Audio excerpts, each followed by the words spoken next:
Hare Krishna. Welcome back to the series on value education and spirituality. We are discussing characters from the Mahabharata, and now we will discuss about Vidura. And a theme we will discuss based on Vidura is be a forgiving but not a forgetful friend.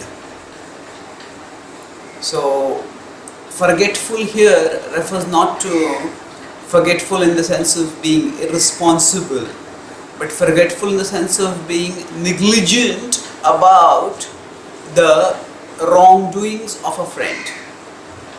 Be a forgiving but not a forgetful friend. The relationship between Vidura and Dhritarashtra is symptomatic of the difficulty in reforming someone and the tenacity of a friend in continuing those efforts. All of us have a gateway, a doorway to our heart, and inside our heart are our values, the foundation by which our decisions are made.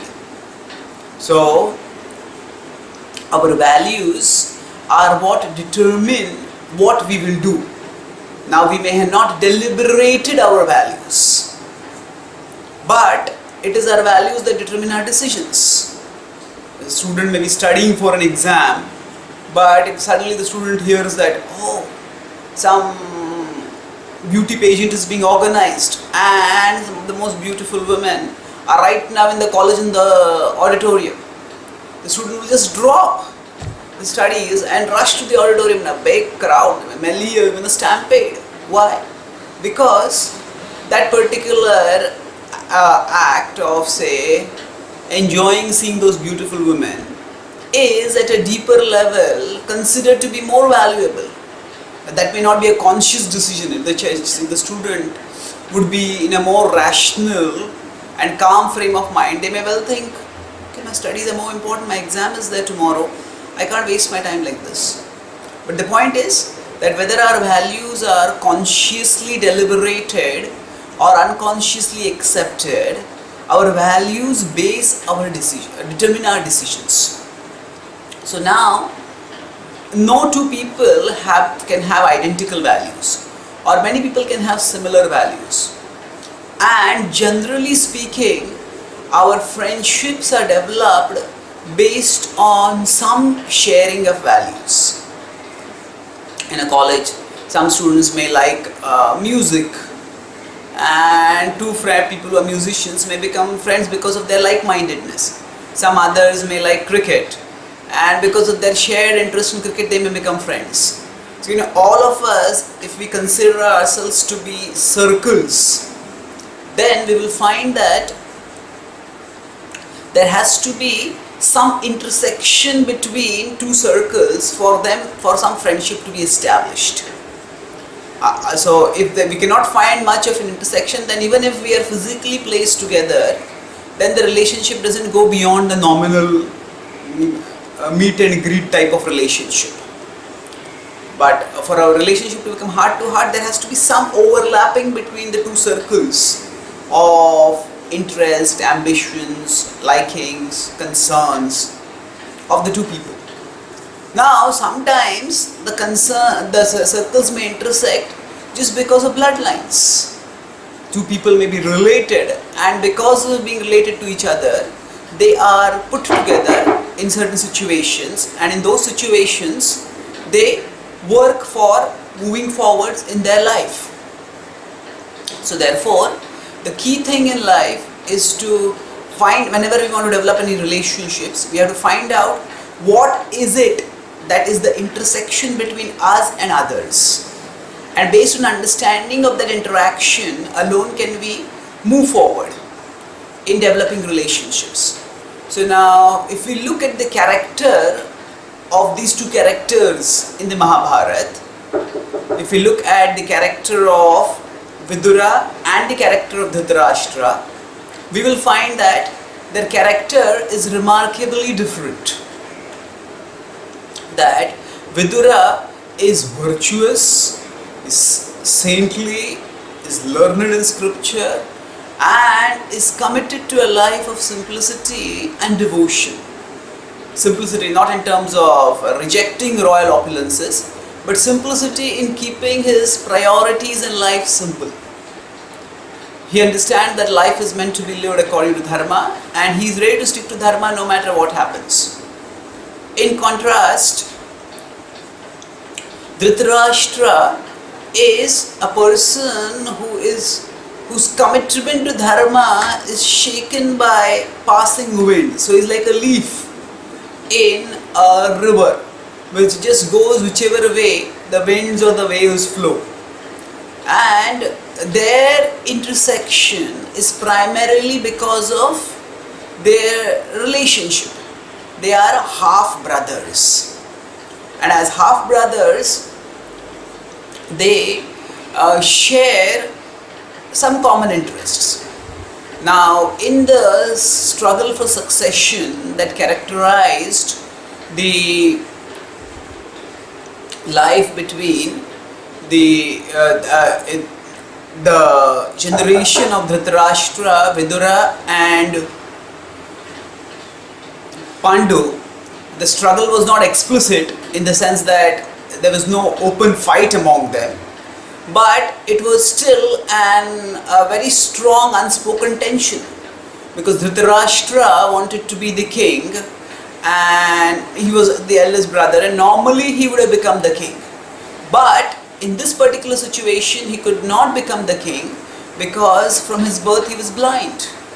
He had been born blind, and that congenital blindness deprived him of the right to kingship. So he knew it, everybody else knew it, but his inability, his disqualification for becoming a king was a white elephant, was like the elephant in the room which nobody was ready to speak about. And the commanders were nervous about how a person without eyes would lead an army into a battlefield. And eventually it came upon Vidura to point it out in the assembly that he did not explicitly insult Dhritarashtra, but he asked the question gently, how can a person without eyes be able to lead an army in a battlefield? And Dhritarashtra realized the inevitable, which had been till now unspeakable, had now become undeniable. So therefore he accepted and he renounced his claim to the throne, and Pandu became the king. Now this created a friction, a sense of resentment in the hearts of Dhritarashtra towards Vidura, because Dhritarashtra felt that why had Vidura spoken like this? Now Vidura had simply spoken the truth, and actually it would have been much better if Dhritarashtra had not put him in that position of having to speak the truth. If he had himself seen the truth obviously and accepted that, and thereafter agreed to the proposition that the Pandavas, that Pandu become the king, then this whole tension would not have come up. But somehow it came up, and after that, when Pandu eventually became the king, Dhritarashtra reconciled himself to being a member of the royal family, but not necessarily the king. However, as time passed, and as Pandu eventually, because of various circumstances, left the kingdom to live in a forest, a life of asceticism, then Dhritarashtra became the caretaker ruler of the kingdom. Now the actual ruling was done by Bhishma and Vidura. Bhishma was the elder in the dynasty, and Vidura was wise. And although Vidura was a generation younger to Bhishma, but Vidura was so wise that often Bhishma and Vidura would discuss almost like equals and then they would make decisions about what to do. So now Dhritarashtra actually enjoyed the spoils of power without its responsibilities. That he did not really have to work to take care of the kingdom. He sat on the throne and he officiated over the proceedings in the royal court. But all the difficult decisions which had to be taken and which had to be executed, they were done by Bhishma and Vidura. So now, as he sat on the royal throne, Dhritarashtra slowly started becoming attached to that position. And as he became more and more attached to that position, the result of this attachment was that he imagined himself to be qualified for that position. The nature of illusion is that if we get whatever is in our possession, we often tend to imagine that we have the qualification for it. So that's why, say, in a democracy, when a person is elected for a tenure of, say, 5 years, often the office holders, the power holders, are reluctant to give that up because they think that they are entitled to their post. Just because they have occupied it for some time, they tend to think that I am entitled for it. And especially if somebody has had a lot of power, absolute power, autocratic power, then it is even more difficult to admit that they are no longer entitled to that post. And especially where there has been a culture of autocratic rulers, then it often happens that sometimes there are military coups and democracy is overthrown and autocracy takes over. So, of course, the autocracy today is quite different from the divine monarchy that was present in the Vedic times, where now the autocrat is motivated only by a hunger for power and control and all the pleasures that come from that. Whereas the divine monarch, Raj Rishi, as the Bhagavad Gita refers to, was guided by saintly counselors who would keep the king and the kingdom oriented on the path to all-round welfare, material and spiritual. Now, as Dhritarashtra enjoyed the comforts of the position without the obligations, he became more and more attached. And eventually he expected that his son Duryodhana would become the king. And if Duryodhana was the prince regent who would become the next king, then he did not have much worry that, okay, if Duryodhana is going to become the king, then wonderful. I will continue as the king because for as long as I want, and then eventually I'll hand over the throne to Duryodhana. So when Pandu's sons came back from the forest, it threw his calculations into a tizzy. Now, of course, etiquette demanded that, because Pandu's wife was a widow, Kundi, he offered him shelter and Bhishma welcomed all of them back, and they were respectfully lodged in the royal palace. And overall the courtiers started treating both the Pandavas and Kauravas equally. Now, in this period, because Dhritarashtra felt that that his claim for the kingdom had been deprived because first of his blindness and now because of the sudden arrival of Pandu's son. So now there's going to be a succession struggle. And Vidura, he was impartial. He loved Pandu's sons and he loved Dhritarashtra's sons. Now, impartiality is not the same as stone-like neutrality. Impartiality simply means that one doesn't take sides. One doesn't take sides because of personal preferences, because of being biased, because of being nepotistic or anything like that. But it doesn't mean that one doesn't take sides at all, because ultimately when a judge gives a decision, say that okay, this party is culpable and this party needs to be fined or penalized and this party is innocent, and they need to be not only relieved, but they may have to be compensated. So now, can we say that a judge takes a decision like the judge is not partial? The judge is impartial means that the judge does not take decisions based on personal preferences, but takes a decision based on evidence. So here, Vidura could clearly see, although he was not partial towards the Pandavas in the sense of being biased towards them, but he could clearly see that the Pandavas were being manipulated and targeted, whereas the Kauravas were the manipulators and the targeters. So because of seeing this, and because the Pandavas were in a disprivileged position for several reasons. Firstly, they had just recently lost their father, and they had grown up in the familiar environs of the forest, and now suddenly they were placed in a kingdom where, although their elders were well affectionate towards them, but still everybody was unfamiliar to them at that time. And overall, they could also, Pandavas, being born in Kshatriya families and being the descendants of the gods, were shrewd.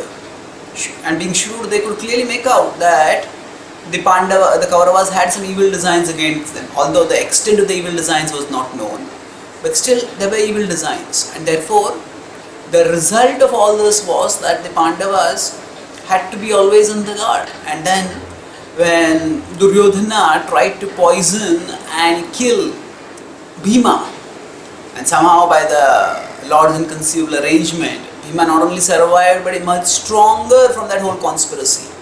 Then the next thing that happened was that the Pandavas all went on high alert, and Yudhishthir actually did not speak anything, but Vidura could make out that things are going wrong and things have to be guarded.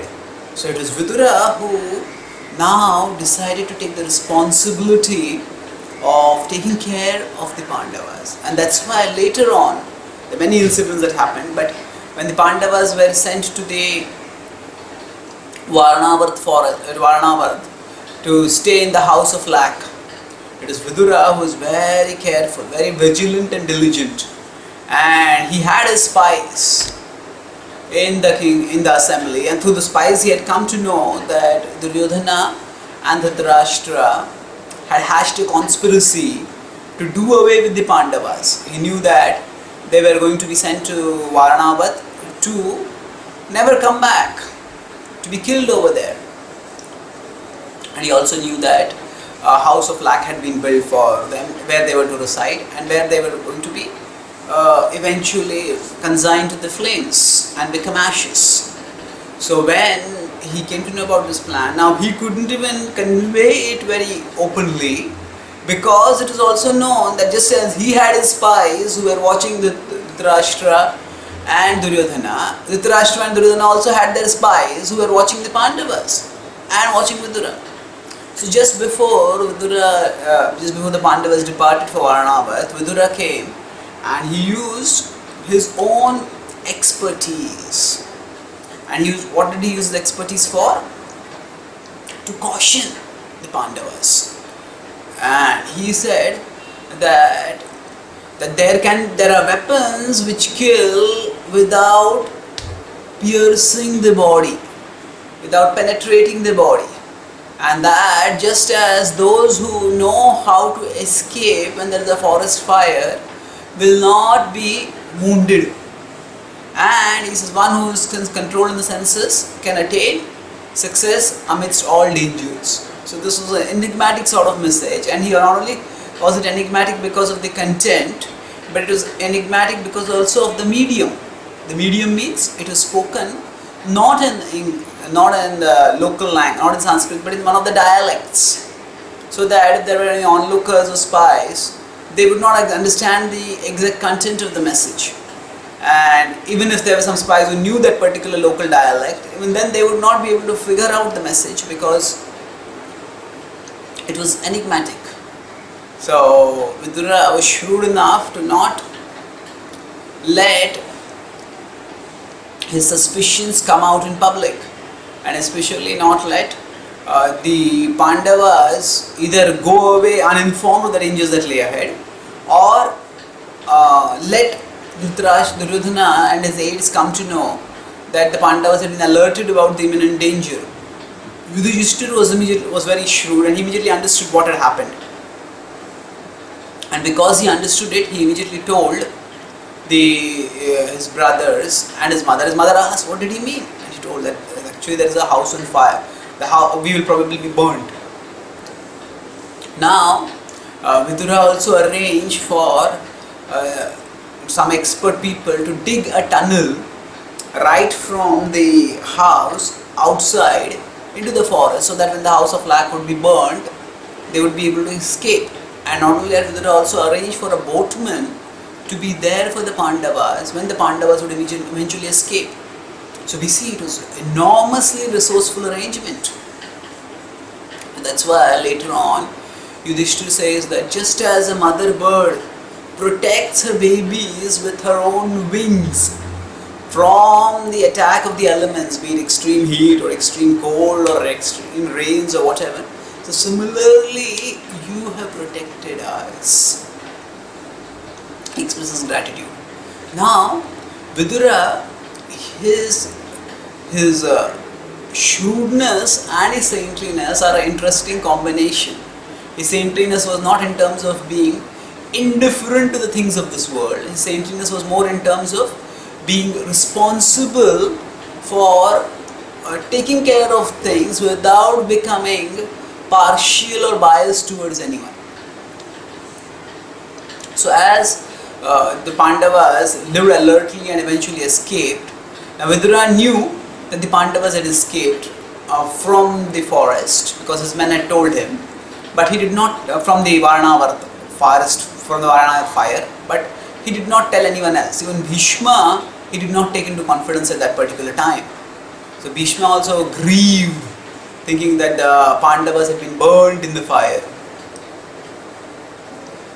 Now thereafter, the Pandavas, as they eventually came back, they stayed in the forest, then they went to Draupadi's Swayamvar, and then they won Draupadi's hand, and when it became known that now they were allied with the powerful Drupada, it was at that time that Vidura and Bhishma strongly insisted Dhritarashtra to get the Pandavas back.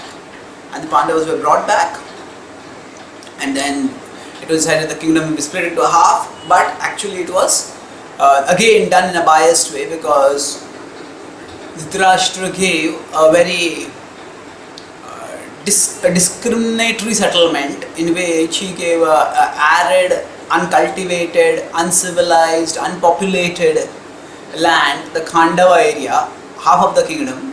That was what was given. It is like a father giving having two companies and giving a prosperous company to one son and a company that is nearly bankrupt to another son. So the Pandavas did not protest, accepted the settlement and went there. And not only did they become by their diligence and by the Lord's arrangement, they became so prosperous that Khanda Prastha became Indraprastha, and the Yudhishthira performed the Rajasuya sacrifice in which he was celebrated as the world's greatest monarch.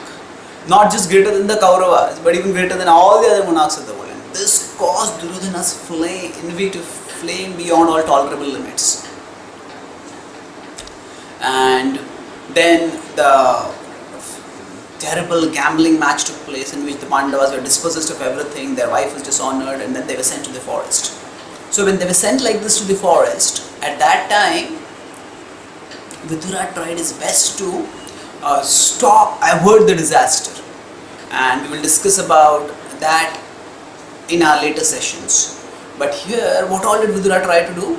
Just quickly. First is that when the gambling proposal was made, Vidura said, no, gambling is the cause of dissension and destruction. This will create a permanent rupture between the two dynasts, between the two families, two sets of cousins in the Kuru dynasty. So don't do this. But Dhritarashtra was adamant. But still, Vidura's warning had the effect of making him sober a little bit. Again, he tried to convince Duryodhana, but Duryodhana was not ready to listen. Then when the actual gambling match started taking place, that was a time Vidura strongly opposed it, time and again and again.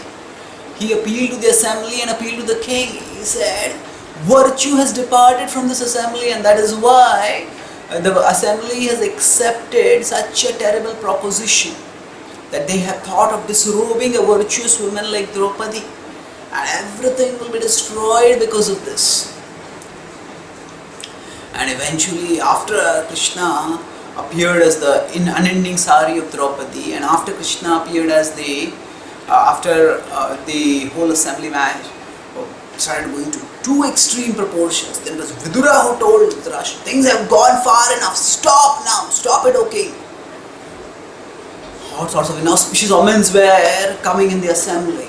Right next to the palace, the court was Dhritarashtra's private chambers, and in which he had his altar also, but from his fire sacrifice, this creature of a jackal is considered to be an auspicious animal, came, and a vulture sounded in the sky, and hyenas roared in response, and all these inauspicious sounds, they convinced Dhritarashtra something terrible has happened. And Vidura's words, finally he heard them, and then became pacified. Pacified in the sense that he tried to make a settlement, but unfortunately that settlement did not work, and the Pandavas were sent to the forest eventually. Now, after the Pandavas had gone to the forest, what happened? Dhritarashtra was struck with horror and terror. Horror at what had transpired and terror at what was going to transpire. He knew that the Pandavas, especially Bhima, had taken a vow to kill all his 100 sons, and Bhima would fulfill his vow no matter what happened, and that would lead to disaster. So therefore he decided that this could not be tolerated, and he could not tolerate the idea, endure the idea that his sons would be destroyed, and he called Vidura.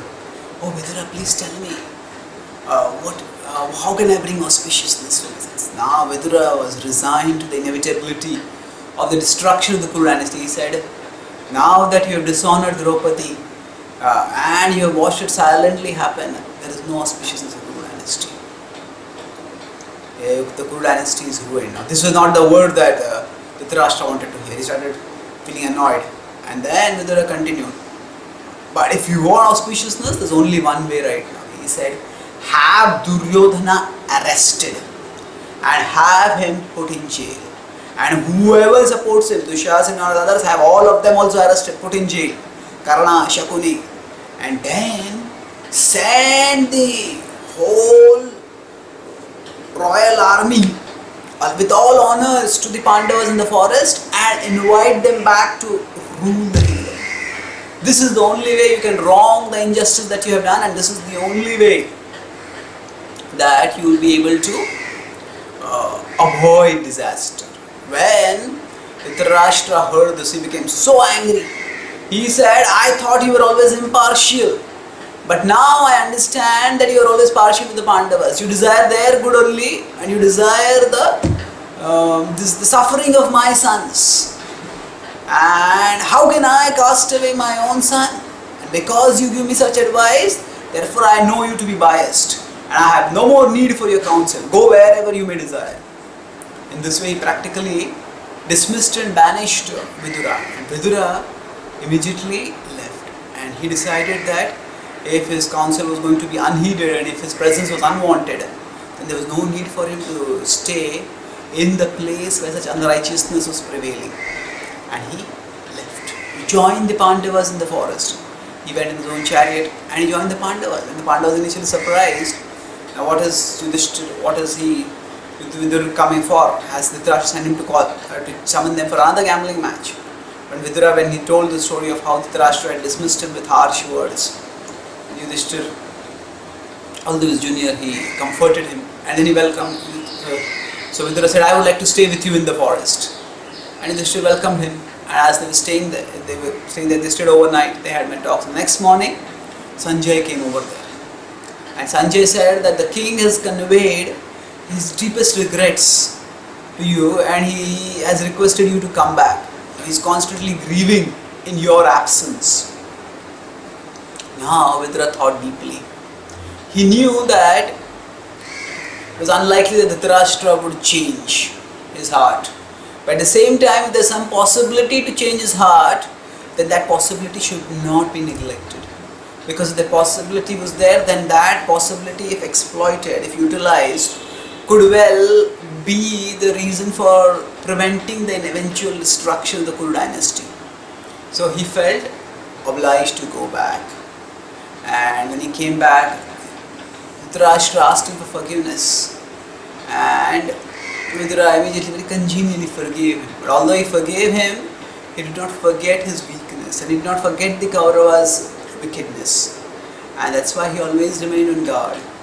And he was forgiving. We'll discuss about this theme more in detail in our future sessions. He was forgiving in the sense that he agreed that Dhritarashtra insulted him, but afterwards called him back. He came back. Why? Because Vidura was not concerned so much about his personal honor, but he was concerned about his service.